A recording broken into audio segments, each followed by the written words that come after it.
Welcome to my advanced astrology iceberg. Yes, we have done it again. 6 tiers. I gotta stop falling. 6 tiers.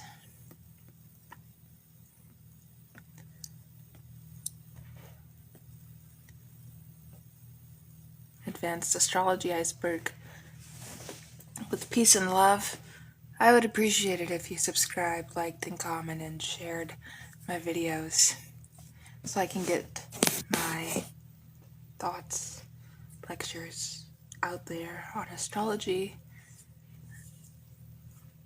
with peace and love. So, this is a conceptual deep dive into an advanced astrology iceberg, and it moves from the familiar sun sign columns to the murky depths of theoretical celestial mechanics and esoteric paradox.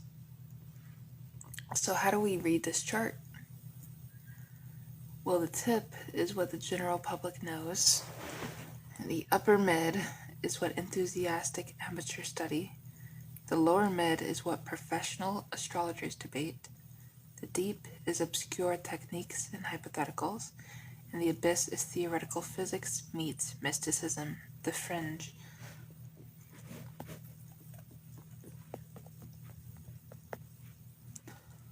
So tier 1 is pretty short. It's the tip, it's visible to all. It's the surface level pop astrology. Sun sign astrology, what's your sign? Daily horoscopes, generic newspaper columns, the 12 basic zodiac signs, Aries to Pisces with their stereotypes, Mercury retrograde, the scapegoat for poor communication and tech failures, the 4 elements, fire, earth, air, and water. Alright? Now we can expand on this because when we talk about sun sign astrology, I mean, it just goes hand in hand with the daily horoscopes, in my opinion. As well as just the 12 basic zodiac signs, archetypes, stereotypes. Mercury retrograde, that's what most people are aware of when we talk about transits, and these people will say, oh, Mercury was retrograde when this happened, and that's all I know about that situation. And of course, the 4 elements of the zodiac signs are, of course, a part of the sun sign astrology as well, to some level. Alright. So tier 2 is the shallows, the informed beginner. And this is where the casual observer starts to realize there's more to it. Birth charts, natal charts, understanding that the sun sign is just one piece. Houses, the 1st through the 12th, the where of astrology. So for example, the 10th house being the career house. Planets and rulerships, Mars rules Aries, Venus rules Taurus and Libra, and so forth.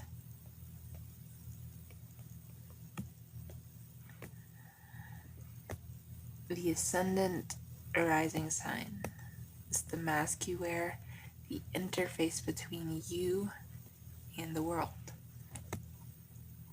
Aspects, conjunctions, sextiles, squares, trines, oppositions, how planets talk to each other, retrogrades, all planets, not just Mercury, Mars, Venus, Jupiter, etc.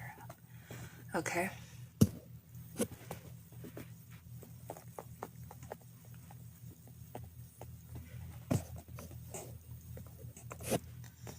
Tier 3 is the mid-upper, the dedicated student. You've bought the software and you're learning the nuances. Aspect patterns, grand trines, T-squares, yods, the finger of God, grand crosses, outer planets, Uranus, Neptune, Pluto, generational influences, and deep transformation. Lunar nodes, north and south node, private paths, destiny, north, and past life comfort zones, south. Part of fortune and Arabic part, indicating worldly success and harmony.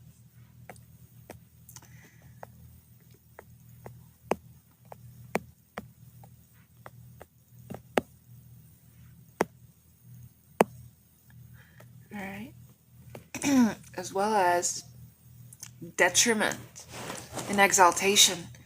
Planetary dignity, when a planet is weak or strong. So for example, Mars in Libra is in its detriment, as well as Mars in what? Cancer. Should we say fall or detriment or debilitated?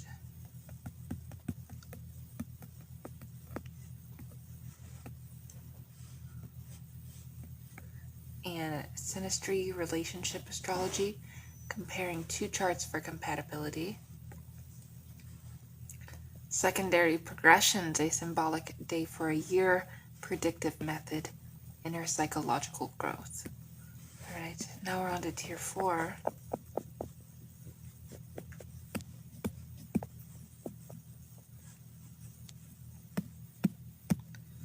Which is the mid-lower, the advanced practitioner, complex synthesis, and specialized techniques. So transits to progress charts, the real predictive kicker, how current planets aspect your progressed positions, solar and lunar returns, casting a chart for the exact moment the sun or moon returns to its natal position to predict the year, month ahead. Midpoints, the point halfway between two planets, cosmodynes, 90 dial work popularized by Reinhold Eberton. Harmonic astrology, dividing the circle by integers, 5th harmonic, 7th harmonic, to reveal underlying talents or challenges. Fixed stars, for example, Algol, Spica, Regulus, adding the flavor of ancient constellations to planets' angles. Asteroids, Ceres, Pallas, Juno, Vesta, the archetypes of the divine feminine and specific life themes. Chiron, the wounded healer, your deepest wound and your gift to others. Uranian astrology, Hamburg School, 90-degree dials, planetary pictures, hypothetical trans-Neptunian points.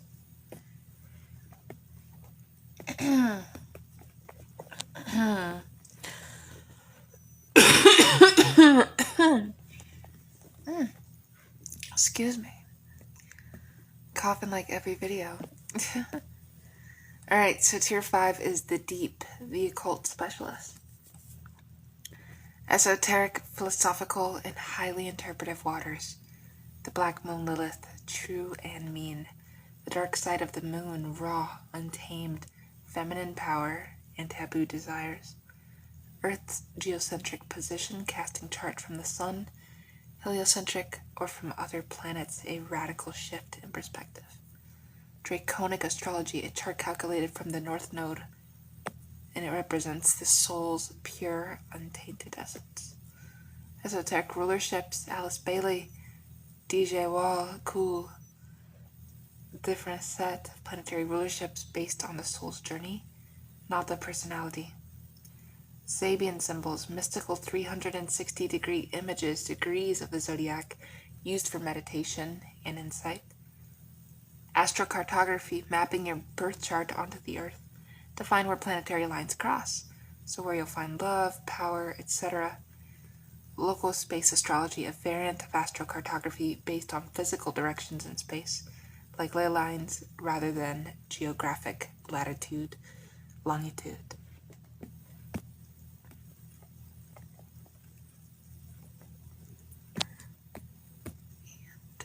And Vedic astrology. Jyotisha, divisional charts, Vargas, using harmonic charts like Navamsa D9 to dive into marriage or spiritual path. Our final tier is the abyss, the theoretical, and the fringe, where astrology merges with metaphysics, advanced mathematics, and pure speculation. No constraints applies here. So hypothetical planets, Vulcan, Persephone, Proserpine, planets proposed by astrologers before being discovered or not to fill theoretical gaps in rulership. Transplutonian planets, the invisible planets of the Uranian system, Cupido, Hades, Zeus, etc., representing collective tribes. Fixed zodiac versus tropical zodiac debate. The 25,000-year wobble means the constellations have drifted. Are you really an Aries, or are you a Pisces by sidereal measurement? Black holes in the birth chart, hypothetical points of utter annihilation and transformation. Quantum astrology, non-locality, using quantum entanglement to explain how planets affect us instantly across space.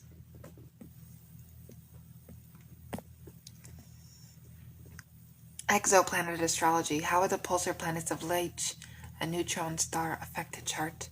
What are the archetypes of planets orbiting red dwarfs? Galactic center, Sagittarius A star, the supermassive black hole at the center of the Milky Way, an intense point of consciousness and initiation. The Great Attractor, an unknown gravitational anomaly in deep space. What does it represent? The ultimate unknowable destiny of the universe.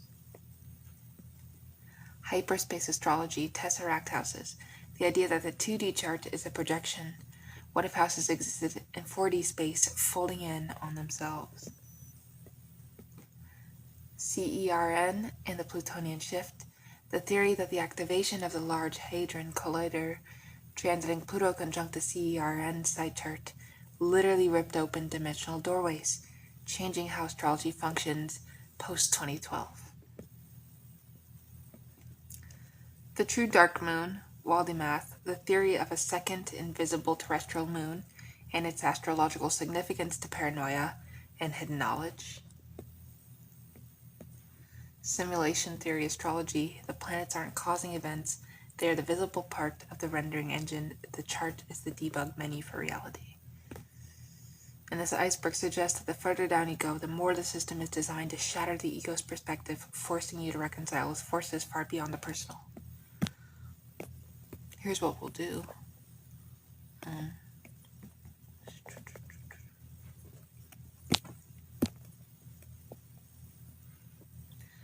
Is expand on these.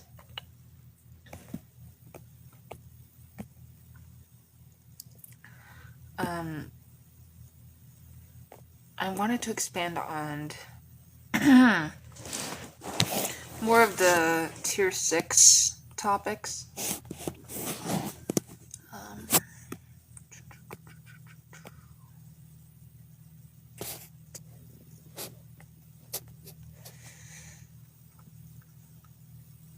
Yeah, these are very metaphysical topics, so we're going to explore these in more detail, and here's what we'll do.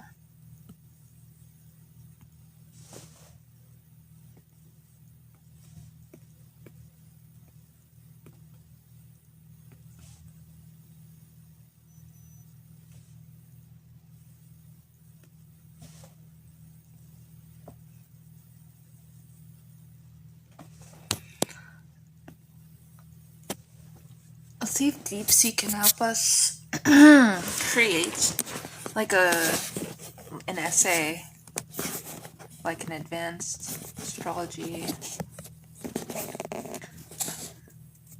essay incorporating the following subjects with advanced rigor. Ingenious, of course.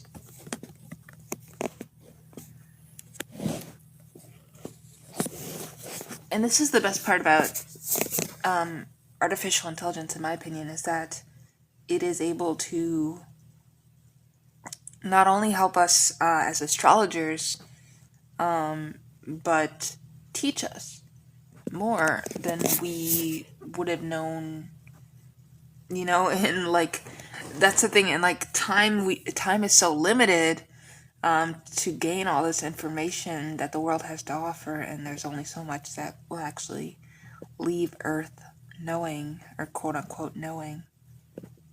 But what do we really know? That's the question, in my opinion. So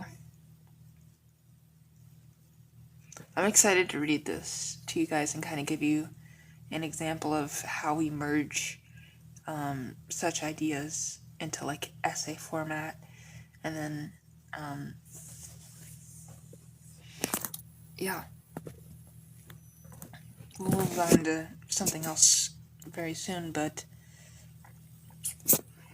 the cartography of the impossible toward a postmodern astrological paradigm. For millennia, astrology has functioned as a celestial cartography, mapping the apparent motions of heavenly bodies onto the terrain of human experience. Its core premise, a meaningful synchronistic relationship between the macrocosm and the microcosm, has remained remarkably stable. Yet the discoveries of modern astronomy and the conceptual leaps of theoretical physics have flooded the zodiac with ghosts. From the hypothetical Vulcan to the gravitational anomaly of the Great Attractor, from the quantum entanglement of particles to the suggestion that we live in a simulation, we are faced with a profound question: can a practice born under the geocentric skies of antiquity integrate the bewildering non-local and invisible universe of the 21st century? To do so, astrology must evolve from a science of the seen to an art of the unseen, embracing a paradigm where the birth chart is not a snapshot of planetary positions, but a holographic interface with the architecture of reality itself. The first ghosts to haunt the astrological corpus were the hypothetical planets. When the discovery of Uranus, Neptune, and Pluto shattered the neat septenary system of traditional rulerships, a theoretical vacuum was created. To fill it, astrologers proposed planets that should exist. Vulcan, a world inside Mercury's orbit, was championed to explain Mercury's orbital anomalies and, in charts, came to represent the focused alchemical will, a power so close to the sun it is rendered invisible. Persephone and Proserpine, named for the goddess torn between the underworld and the earth, were posited to rule the cusp between the personal and the collective, a bridge between the Plutonic mass unconscious and the Venusian principle of love. These weren't random inventions, they were archetypal necessities, intellectual placeholders for forces that the existing planets couldn't fully account for. Their validity lies not in their physical existence, but in their archetypal precision. The same principle of archetypal necessity finds its most systematic expression in the trans-Plutonian planets of the Uranian system, or the related cousins of the German school. Here we are no longer in the realm of hypothetical bodies, but of virtual planets, points of mathematical and symbolic resonance. Cupido represents the drive for unification and artistic synthesis. Hades, the compulsion to level and destroy the obsolete. Zeus, the urge for creative, dynamic expression. These are not distant orbs, but focal points for collective drives, the invisible scaffolding of societal and personal psychology. They suggest that the forces shaping us are not solely emitted by physical masses, but are embedded as frequency nodes in the very geometry of the solar system. This notion of the invisible doing real work is a gateway to the first great schism in modern astrological practice. The fixed zodiac versus tropical zodiac debate. The tropical zodiac, used by most Western astrologers, is a seasonal zodiac pegged to the equinoxes. It is a symbolic system where 0 degrees Aries always marks the northern hemisphere spring. The sidereal zodiac, by contrast, is tied to the actual constellations. Due to the precession of the equinoxes, Earth's 2,500-year wobble, the tropical signs have drifted approximately 1 month relative to the stars. If you believe you are in Aries, tropical logic says you are in Aries, but sidereal logic, looking up at the actual sky on your birthday, might as well place the sun in Pisces, which is quote-unquote true. This isn't a question of astronomical accuracy, but of archetypal fidelity. The tropical system connects us to the sun's life-giving relationship with Earth. The sidereal connects us to the deep time of the galaxy and the other stars, whose light we finally see. The correct answer may be that both are true, operating on different layers of reality, one telluric and seasonal, one galactic and evolutionary. If the stars themselves can be debated, what of the voids between them? Here, astrological thought turns to modern cosmology. The galactic center, Sagittarius A star, a supermassive black hole with a mass of 4 million suns, is treated in advanced astrology not as a point of destruction, but as a cosmic heart, a source of intense raw consciousness and initiation. Similarly, the Great Attractor, an invisible gravitational anomaly in deep space, pulling our entire galactic supercluster towards it, becomes a symbol for the ultimate unknowable destiny of the collective. It is the force we cannot see but cannot escape, representing the grand impersonal pull of fate itself. These are no longer personal planets, they are features of the cosmic landscape that define the background radiation of our existence. This logic reaches its zenith in the concept of black holes in the birth chart. Unlike a planet which represents a function, a black hole would represent a singularity, a point of absolute annihilation where the known laws of psychology collapse. A planet conjunct a computed black hole point, perhaps the anti-vertex, or a specific degree derived from a galactic coordinate, would not just be challenged, it would be swallowed and re-emitted in a fundamentally altered state. It is the point of forced, irreversible transformation. But if a black hole can affect us from 26,000 light years away, how does the influence travel? This is where quantum astrology and non-locality provides a theoretical foundation. The old criticism of astrology, how can a distant planet affect a newborn, is rendered obsolete by quantum entanglement. If two particles can be correlated across the universe instantaneously, then space is not a barrier to information exchange. Astrology in this view is not a system of causal forces, gravity, or electromagnetism, but of non-local correlation. The planets do not cause events, they are entangled with them. The configuration of the solar system at the moment of your first breath is a vast entangled system of which you are a part. Information is shared, not transmitted. This premise of a fundamentally interconnected informational universe opens the door to the most radical speculations. If the planets are entangled with us, could the same hold true for planets we have only just discovered? Exoplanet astrology demands we consider the archetypes of worlds orbiting alien suns. What is the signature of a planet orbiting a pulsar? Like the worlds of light, a pulsar is a stellar corpse, a lighthouse of death rays. Its planets would exist in a field of relentless periodic radiation. Archetypally, this might correspond to an existence structured by cataclysmic machine-like precision, a life dictated by implacable cycles of death and rebirth. Planets orbiting a red dwarf, locked in a tight, tidally locked embrace with their dim, eternal sun, would represent a psychology of extreme endurance, where one face is forever turned towards a faint source of life, and the other is lost in frozen perpetual night. These are archetypes waiting to be born. Given this, the traditional two-dimensional birth chart begins to look hopelessly inadequate. The concept of hyperspace astrology, or tesseract houses, suggests that our flat chart is merely a projection of a multidimensional reality. What if a house is not a 30-degree wedge, but a hypersolid that folds through space-time, connecting disparate points in the chart in ways we cannot visually represent? A planet might be in the fourth house of home and past in 3D, but also to refold in the fourth dimension, simultaneously in the 10th house of career and public life. And this would provide a geometric model for how the most private trauma, the fourth house, can become the foundation of one's public identity, the 10th house. The chart becomes a tesseract, a hypercube, whose internal connections are more complex than its simple exterior suggests. All these ideas converge on the possibility that the very rules of this cosmic game have been upgraded.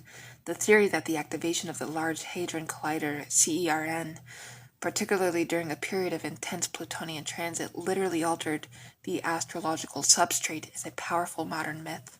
Pluto, a ruler of the underworld, the atom, and the boundary between worlds, was transiting the CERN site chart, just as its director spoke of opening doorways to a new physics.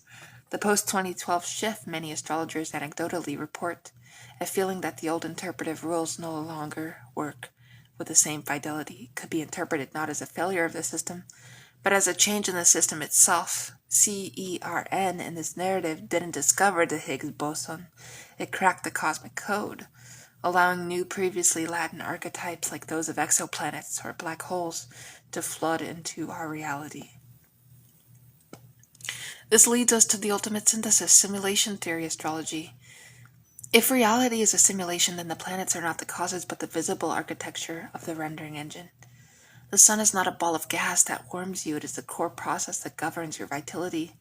Saturn is not a gas giant with rings, it is the system process that creates boundaries and time. In this model, the birth chart is not a prediction, but a diagnostic tool, the debug menu for your instance of reality. It reveals the source code of your character, the preset parameters of your quest, and the hidden variables influencing your experience. The hypothetical planets, the trans-Plutonians, the great attractor, these are not distant objects to be discovered, but deeper layers of the code, subroutines, and background processes that run the universe. Astrology then becomes the art of reading the source code. From Vulcan, the invisible will, to the great attractor, the unknowable pull of the cosmic plot, we have mapped a journey from the personal to the galactic to the metaphysical. The ghost and the celestial machine are not errors to be ignored, but invitations to a deeper understanding. A truly advanced astrology for the 21st century must therefore shed its purely geocentric and empirical skin and embrace its role as a discipline of profound synthesis. It must become a hermeneutics of the cosmos, a way of reading meaning into the architecture of reality that is increasingly revealed to be stranger, more connected, and more intelligent than we ever dared to imagine. The stars no longer impel, they inform. The chart is no longer a map of the sky, but a key to the matrix. Alright.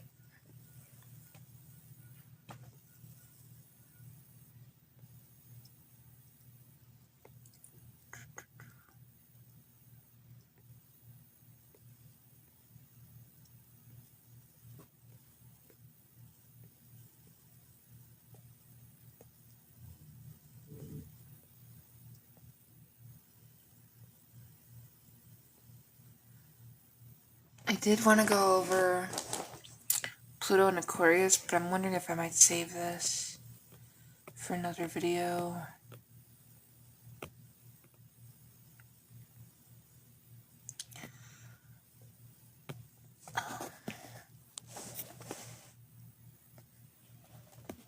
Because I was going to go over it in more detail in a different way. The architecture of digital destiny and the stone that sees all, Pluto and Aquarius. Alright? A philosophical essay on power, data, and the transformation of the human. In my opinion, Pluto and Aquarius, when we say the transformation of the human, not only are we talking about our hormones, our DNA, our genes, our chemistry, there we go, biology, and human robotics, also known as cyborg morphology.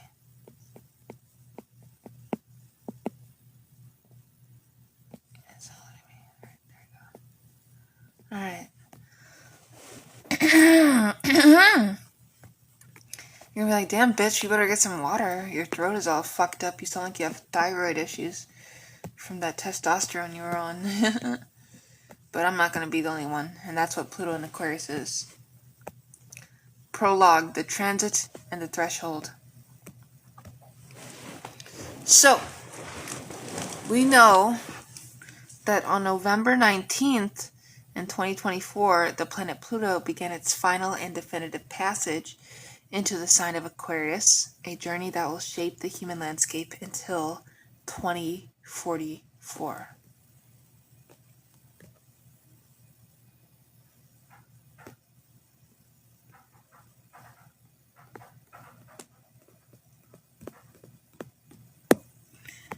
Alright. And now for the astrologer. Such transits are not mere background noise, but the very grammar of collective destiny. Pluto, the slow-moving lord of the underworld of death, rebirth, hidden power, and the inexorable excavation of truth, enters Aquarius, the sign of technology, networks, collective intelligence, and revolutionary rupture. The conjunction is catastrophic in the truest sense. It forces a crisis, a breaking apart, a rendering visible of structures long concealed.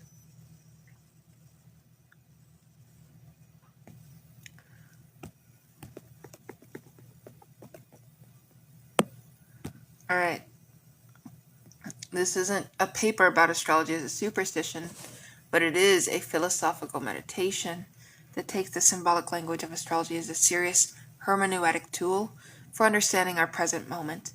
The Pluto and Aquarius transit provides the interpretive lens through which we will examine three interlocking phenomena: the construction of a global digital identification infrastructure, the integration of artificial intelligence into the machinery of warfare, and the rise of Palantir Technologies as a corporate embodiment of this new dispensation.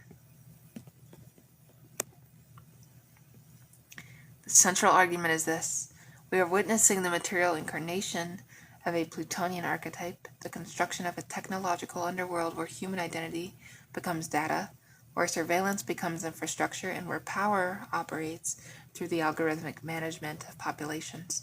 The question is not whether the transformation will occur, but whether we will navigate it with consciousness or be consumed by its shadow. Yeah. Most of us are, it seems like, especially in America.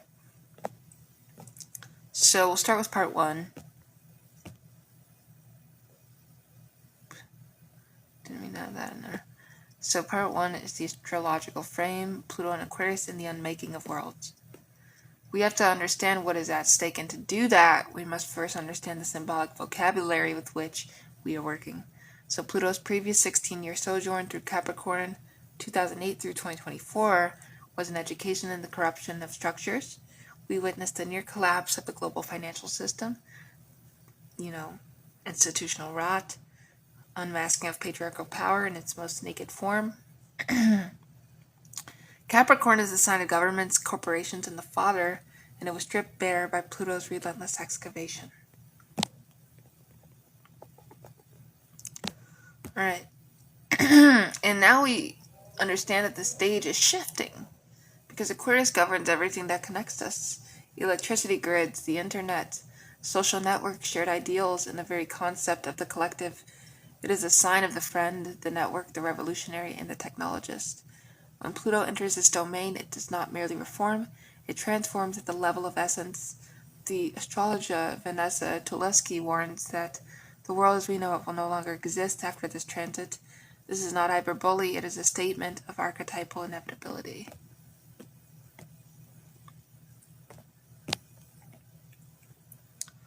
So, last time Pluto moved through Aquarius from 1778 to 1798, the world witnessed the American and French revolutions, uprisings against concentrated monarchical power that redefined the relationship between the individual and the state.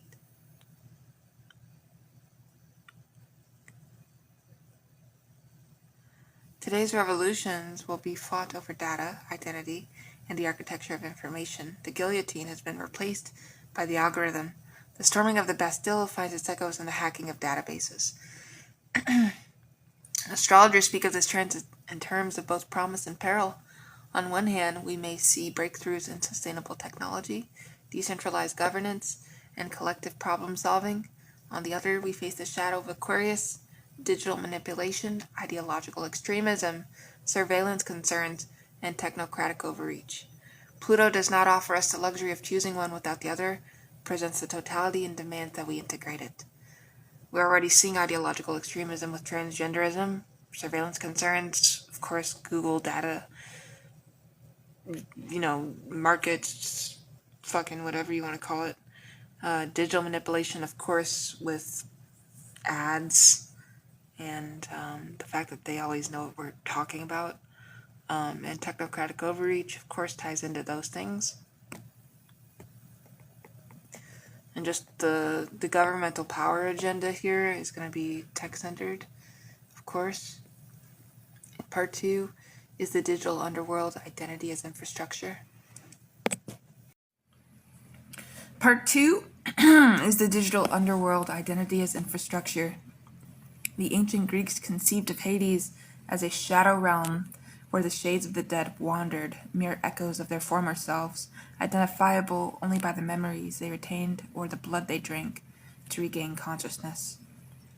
In the digital age, we've constructed a new Hades, the vast repositories of biometric and behavioral data that now constitute the shadow self of every human being on the planet.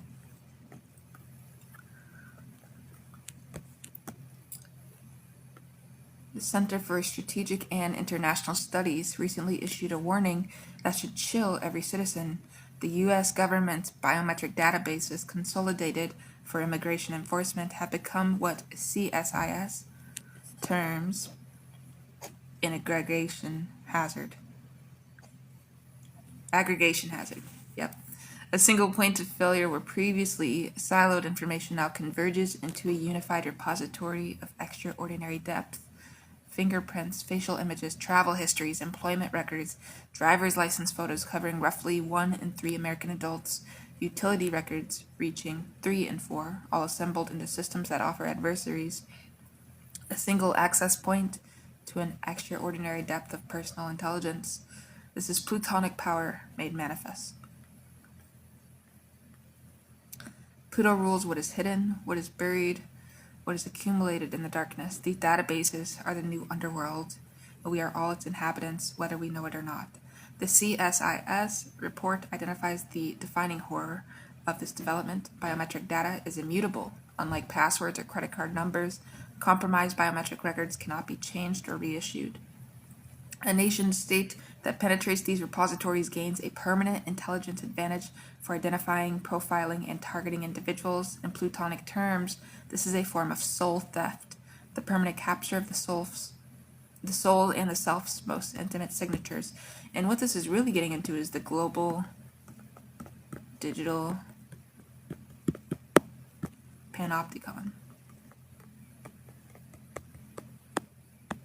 / mass psyop, mass tech psyop, whatever. Alright, so we know that America doesn't care about its citizens. It lets its citizens get on hormones. It lets its citizens get on puberty blockers. It lets its citizens shoot up schools and all these things that happen. It just seems like America just cannot stop fucking up.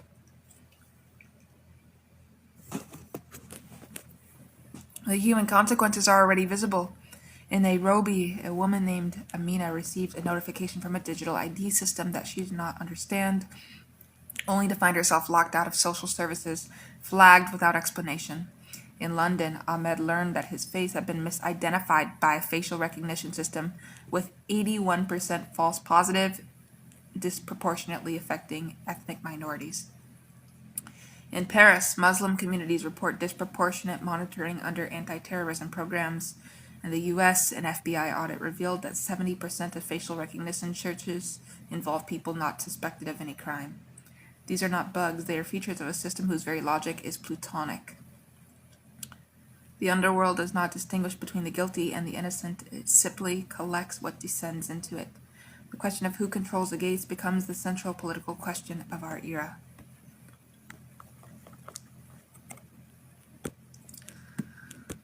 Alright, part 3. We're going to talk about Palantir more in depth in the Seeing Stone in the Hands of Power. In J.R.R. Tolkien's mythology, a Palantir is a seeing stone. A perfect sphere of crystal that allows its user to gaze across vast distances and communicate with other stones. But the Palantiri have a fatal flaw. They can be turned to the purposes of Sauron, showing only what the Dark Lord wishes to be seen, manipulating and deceiving those who look into them. Peter fucking Thiel. Learn this name, alright? the libertarian billionaire co-founder of Palantir Technologies, chose the name with deliberate intent. His company builds software that allows intelligence agencies, military commands, and law enforcement to analyze personal data, including social media profiles, personal information, and physical characteristics, to identify and surveil individuals. The company's flagship Gotham platform helps agencies link data from disparate sources. Its software now forms the backbone of Immigration OS, the platform consolidating the biometric data that CSIS warns about.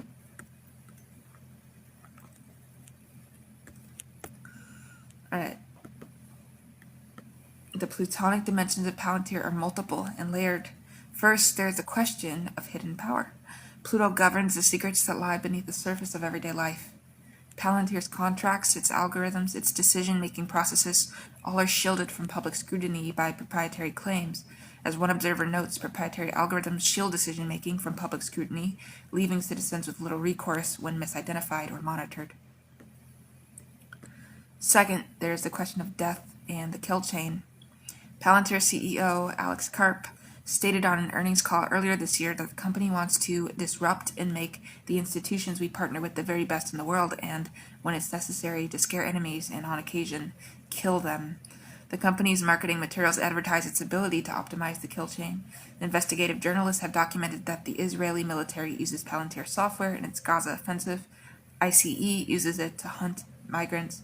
The British NHS became dependent on its products during the pandemic. Power in the plutonic register is always entwined with Thanatos, the death drive, the capacity to destroy.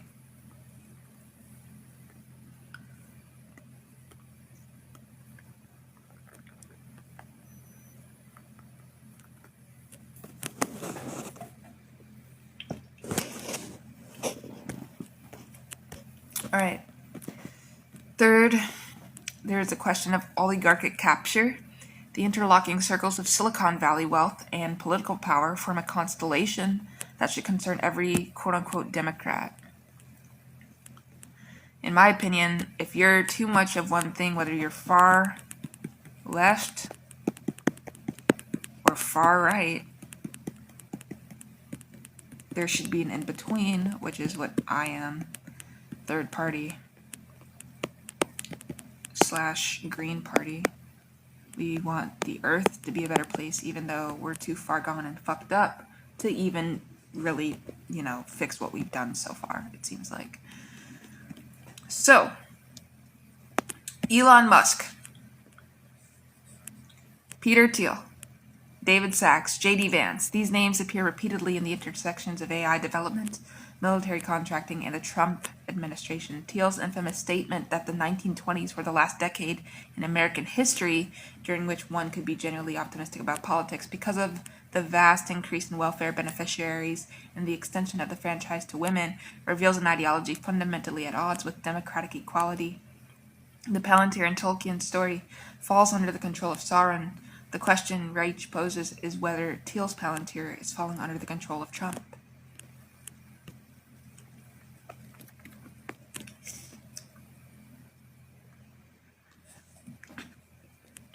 So, when Swiss journalists published research documenting that the Swiss army evaluated Palantir products and concluded that the army should refrain from using them due to fears that data would be passed on to the U.S. authorities, Palantir responded with legal action. The company is suing a small Swiss media outlet for publishing the truth about its activities.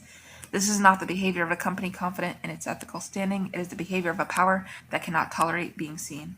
Also, really quick on Palantir, check out the video More Perfect Union made on Palantir on YouTube.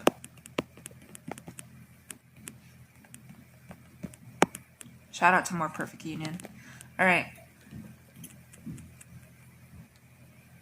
So, part 4, we're talking about the automation of killing, AI, and the transformation of warfare. So, if Palantir represents the intelligence gathering arm of the plutonic state, AI-powered weaponry represents its executive function. The integration of AI into warfare is not merely a technological upgrade, it is an ontological shift in the nature of violence. Aquarius governs not only networks, but also intelligence itself, the capacity to process information, to recognize patterns, to make decisions. When Pluto moves through Aquarius, it transforms our understanding of what intelligence is and who or what possesses it.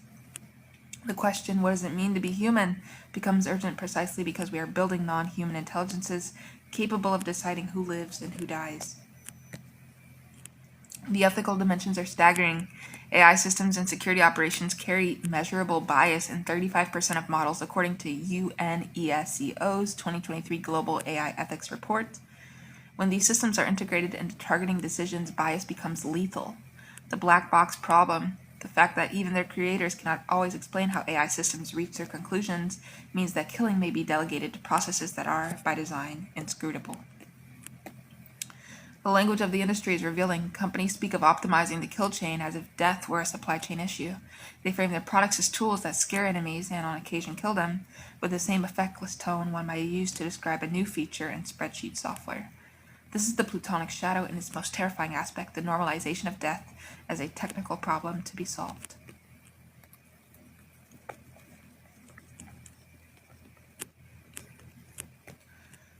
The Pluto and Aquarius transit invites us to ask who controls these systems, who benefits from them, and who bears their costs. The answers are not comforting. The same private companies that build surveillance infrastructure build the AI that powers weaponry. The same billionaires who fund political campaigns own the patents on killing algorithms. The same data that feeds Palantir's platforms trains the neural networks that will, in the words of one enthusiast, address problems complex and create radical and effective solutions. Whether those solutions involve the elimination of human beings depends entirely on whose problem is being solved. Alright, on to part 5, which is Sovereignty in the Shadow, the philosophical challenge of the era. The astrological tradition offers us a framework for understanding what is required of us in such times. Pluto transits do not permit neutrality. They demand that we descend into the underworld, that we confront what we have hidden from ourselves, that we emerge transformed or not at all. On a collective level, this means we must confront the reality of what we are building. The digital ID infrastructure, the surveillance platforms, the autonomous weapons. These are not aberrations or mistakes. They are the logical expressions of a civilization that has perfected the technology of control without developing the wisdom to govern it. The Pluto and Aquarius transit forces this contradiction into the light. And on a personal level, it requires what one astrologer calls digital maturity. This means examining our relationship to technology with the same seriousness we bring to our relationships with other human beings. Are we using these tools consciously, or are they shaping our identities without our awareness? Are we contributing to collective intelligence, or are we outsourcing our own capacity for thought? Are we building communities of genuine connection, or are we performing identity for algorithmic approval, like looks maxing? That shit is weak as fuck. You need to look a certain way, and that's such a Venus and Virgo. If you're a Venus and Virgo, get the fuck out of here, honestly. No, everyone has their own natal placements and their own promise, but Venus and Virgo is just, you need to look a certain way at all times. Okay.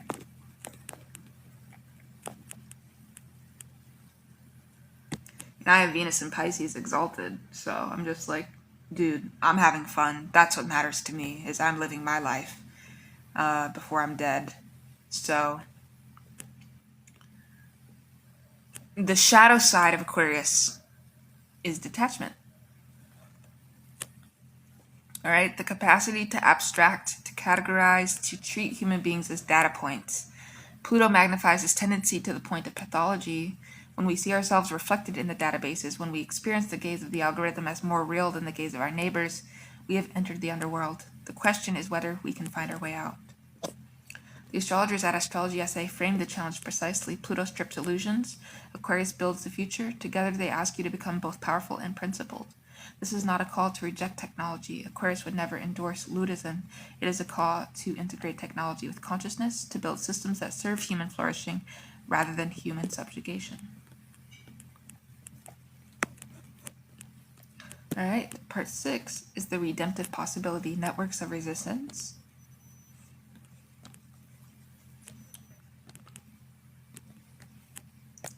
So Pluto, it never offers transformation without destruction. Let's understand that first. But it also never offers destruction without the possibility of renewal.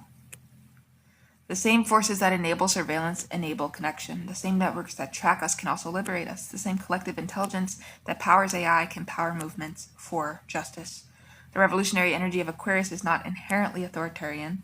The last Pluto and Aquarius period gave us the American and French revolutions, movements that, for all their flaws and contradictions, expanded the circle of human freedom. This transit could do the same if we have the courage to seize its progressive potential.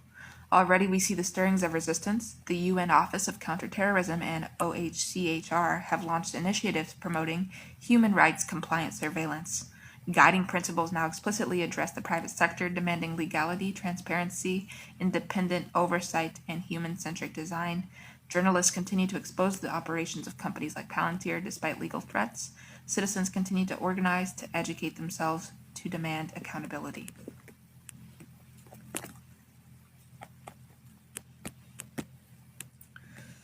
The decentralized energy of Aquarius cuts both ways. It can produce fragmented, alienated individuals scrolling alone in the dark, but it can also produce networks of solidarity that transcend geographical and political boundaries. The mycelial networks that one astrologer invokes, los hongos transformadores de lo podrido en nueva vida, offer a powerful image of this potential. Beneath the surface, hidden from view, connections form that can transform decay into new growth. On to our conclusion for this tab. The stone and the seer. We return to the Palantir. In Tolkien's Legendarium, the seeing stones are not evil in themselves, they are tools, gifts of the elf to the Númenóreans, instruments of communication and far-seeing. Their danger lies not in their nature, but in their use and in the vulnerability of those who gaze into them. The Palantir shows what it chooses to show, or what its master chooses to show through it. The seer must bring their own discernment, their own strength of will, their own capacity to distinguish truth from manipulation. The digital infrastructure we are building is our Palantir. It can show us wonders, the face of a loved one across the world, the accumulated knowledge of our species, the patterns of climate and disease that threaten us. It can also show us horrors, our shadow selves and our secrets, the targeting of our bodies, the manipulation of our minds, and it can show us lies, the selective visions of reality that serve the interests of power. Pluto in Aquarius asks us to become worthy of the stones we hold. It asks us to develop the discernment to see clearly, the courage to act on what we see, and the wisdom to know the difference between the tool and the master. It asks us in the end to become seers rather than merely seen. It's like the serenity prayer. I used to go to AA meetings all the time with this one girl that I was really good friends with until we weren't really good friends. But it's like the serenity prayer in those AA meetings or NA meetings. And if you've been there, you know. It's like, God, give me the strength to, know the difference from what I can change and what I can't change, what's in my control and what's not in my control, all right?